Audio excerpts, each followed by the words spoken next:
Olá, essa é a segunda parte desse seminário, sensores de nível. Então, a gente pode medir nível de três formas diferentes, utilizando densidade, utilizando tempo de voo e propriedades físicas. Utilizando densidade, tem basicamente dois dispositivos para se medir: displacer e flutuador. Na imagem tem um flutuador. O displacer fica parcialmente submergido no líquido, o líquido gera um empuxo nesse objeto e pelo peso aparente, ou seja, a diferença entre o peso real do objeto que a gente já conhece e o empuxo, então pelo peso que a gente está medindo, é a ideia de que o objeto fica mais leve na hora que a gente mergulha na água ou em qualquer líquido.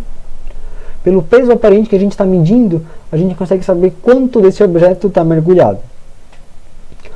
Flutuador, uma estrutura mais simples, é uma boia.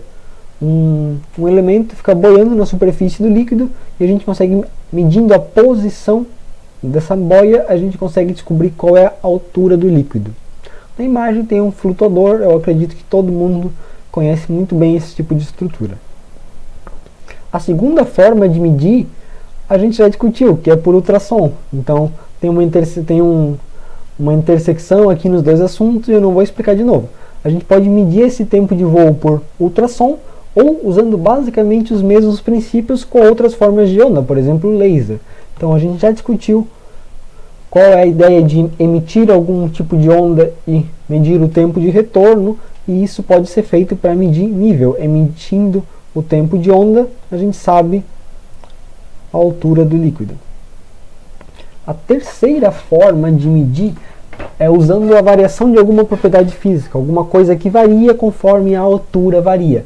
A gente pode medir, por exemplo, a atenuação de alguma onda, seja uma onda eletromagnética, ultrassônica, um raio gama. Emitindo e fazendo passar pelo líquido, a gente consegue saber quanto líquido tem ali por quanto a onda foi atenuada. Uma outra forma de medir nível usando propriedades físicas é com um sensor capacitivo. A gente insere um eletrodo dentro do tanque e mede a capacitância entre esse eletrodo e a parede do tanque. Então, entre o eletrodo e a parede do tanque.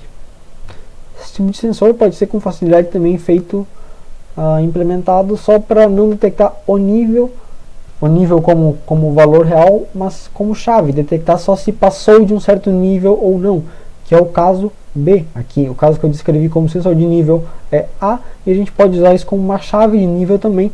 Na hora que a água passar por aqui, a gente vai ter uma característica diferente de capacitância e a gente consegue descobrir que a água está acima desse nível. Outra forma, por exemplo, é também medindo condutividade, que é de forma análoga à capacitiva. A gente só não precisa de um isolante. Esse aqui é um isolante para a gente ter as propriedades de capacitância. E a gente simplesmente insere um elemento condutivo dentro do tanque e através da condutividade entre esse ponto ou um outro ponto, um outro eletrodo inserido a uma altura diferente, ou então com a própria parede do tanque, a gente consegue descobrir quanto líquido tem ali dentro. Beleza? Esse tipo de sensor para medir nível é bem mais simples e tem uma bela intersecção aqui entre sensores por ultrassom e para medir nível. Então, para uma apresentação mais curta, dúvidas é só botar aqui embaixo. Valeu, até mais!